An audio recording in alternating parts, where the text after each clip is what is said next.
Financial year దగ్గర పడుతున్న కొద్ది ట్యాక్స్ పేయర్స్లో ఏదో తెలియని అసంతృప్తి.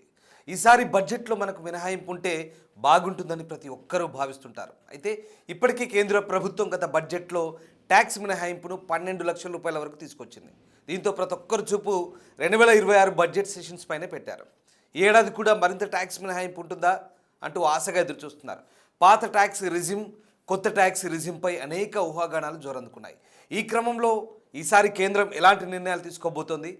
పెట్టుబడులు పెట్టేవారికి ఇచ్చే మినహాయింపులేంటి? వ్యాపారస్తులకు ఈ బడ్జెట్ కొత్త అంశాలను ఏమైనా తీసుకొస్తుందా? సామాన్యుడికి ఊరట కలిగించేందుకు ప్రభుత్వం ఏం చేయబోతోంది? ఇలాంటి ఇంట్రెస్టింగ్ డీటెయిల్స్ ఈ స్టోరీలో తెలుసుకుందాం. కేంద్ర బడ్జెట్ 2026 సమీపిస్తున్న వేళ ఆదాయ పన్ను అంశం మరోసారి దేశవ్యాప్తంగా చర్చకు వచ్చింది. పెరుగుతున్న ఖర్చులు, ద్రవ్యోల్బణం ప్రభావంతో మధ్యతరగతి వర్గం పన్ను భారం తగ్గుతుందనే ఆసక్తితో చూస్తోంది.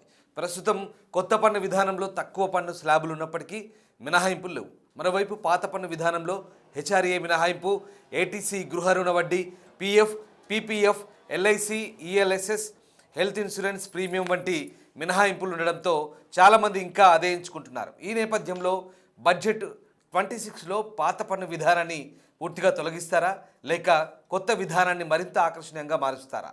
ఇదే ఇప్పుడు ప్రధాన ప్రశ్న. ఒకవేళ పాత విధానం రద్దు చేసి కొత్త విధానాన్ని ప్రవేశపెడితే ఇంతకుముందు చెప్పిన వాటికి ట్యాక్స్ మినహాయింపు ఉండదు. పాత ట్యాక్స్ విధానంలో స్లాబ్ తక్కువ ఉన్నప్పటికీ మినహాయింపులు ఎక్కువగా ఉండేవి.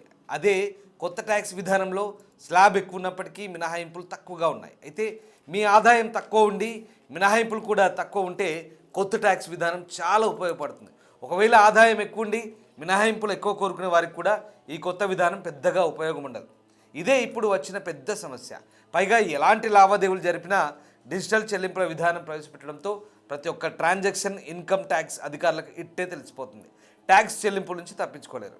ఇలా 2 ట్యాక్స్ విధానాలు ప్రస్తుతం అమల్లో ఉన్న నేపథ్యంలో పాత విధానాన్ని పూర్తిగా తొలగిస్తారని ఓ వర్గం చర్చించుకుంటుంటే మరో వర్గం కొత్త విధానాన్ని మరింత ఆకర్షణీయంగా తీసుకొస్తున్నారంటూ భావిస్తోంది. అయితే ఇన్వెస్టర్లకు క్యాపిటల్ గెయిన్స్ పన్ను కూడా చాలా కీలకం. షేర్లు, mutual funds, gold, silver, flats, buildings ఇలాంటి ఆస్తులపై short term, long term capital gains పన్నులో మార్పులు ఉంటాయా అనే దానిపై అంచనాలున్నాయి.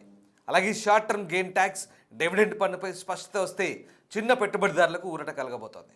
ఎందుకంటే తక్కువ కాలంలో షేర్లు, డివిడెంట్లపై పెట్టుబడులు పెట్టి కొంత లాభాన్ని తీసుకోగలుగుతారు.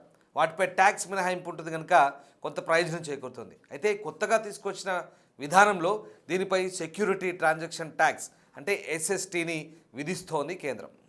అందుకే 2026 బడ్జెట్ బిజినెస్, ఇన్వెస్ట్మెంట్ చేసేవారికి కీలకం. షేర్లు, మ్యూచువల్ ఫండ్స్లో పెట్టుబడులు పెట్టేవారికి క్యాపిటల్ గెయిన్స్ పన్ను కీలక అంశం. ఎస్టీటీ తగ్గింపు లేదా డివిడెంట్ పన్నులో మార్పులు వస్తే చిన్న ఇన్వెస్టర్లకు లాభం చేకూరే అవకాశం ఉంది. అయితే గతంలో కేంద్రం ఈ ట్యాక్సుల శాతాన్ని కొంత పెంచుతూ వచ్చింది. గతంలో లాంగ్ టర్మ్ క్యాపిటల్ గెయిన్ ఎల్టీసీజీపై 10% పన్ను విధిస్తే ప్రస్తుతం దాన్ని 12% చేసింది. అలాగే short term capital gains tax అంటే ఎస్టీసీజీపై గతంలో 15% పన్ను విధిస్తే ప్రస్తుతం దాన్ని 20%కి పెంచింది. అందుకే దీనిపై తీవ్రమైన చర్చ. అయితే ఎల్టీసీజీ, ఎస్టీసీజీ ఇన్వెస్టర్లకు ఎలాంటి ఊరట ఇచ్చేందుకు కేంద్రం సిద్ధంగా లేదని ఎక్స్పర్ట్స్ అంటున్నారు. ఎందుకంటే వీటి నుంచి వచ్చే ఎస్ఎస్టీ కేంద్రానికి సమకూరే ఆదాయ వనరుగా భావించడమే అంటూ నిపుణులు అభిప్రాయపడుతున్నారు. ఇక ఇటీవల చర్చకు వస్తున్న మరో అంశం దంపతుల జాయింట్ ట్యాక్స్. ఒక్కరే సంపాదించే కుటుంబాలకు ఇది మేలు చేసే అవకాశం ఉన్నప్పటికీ ప్రస్తుతం దీనిపై ఒక అంచనా వెలువడింది. ఫ్యామిలీ లెవెల్ ఎగ్జెంప్షన్లో భాగంగా 6 నుంచి 8 లక్షల రూపాయల వరకు మినహాయింపు ఉండొచ్చు అంటూ అంచనా వేస్తున్నారు నిపుణులు. ఇక బడ్జెట్ అంటే కేవలం పన్నులకే పరిమితం కాదు. రేర్ ఎర్త్ మెటల్స్ విషయంలోనూ కేంద్రం కీలక నిర్ణయం తీసుకోనున్నట్లు తెలుస్తుంది. నియోడియమియం, ప్రాసియోడిమియం, డైస్ప్రోమిసియం, టెర్బియం ఇలా 17 రకాల మెటల్స్పై ట్యాక్స్ విధించేందుకు సిద్ధమైంది. దీనికి కారణం వీటిని తవ్వడం చాలా కష్టం.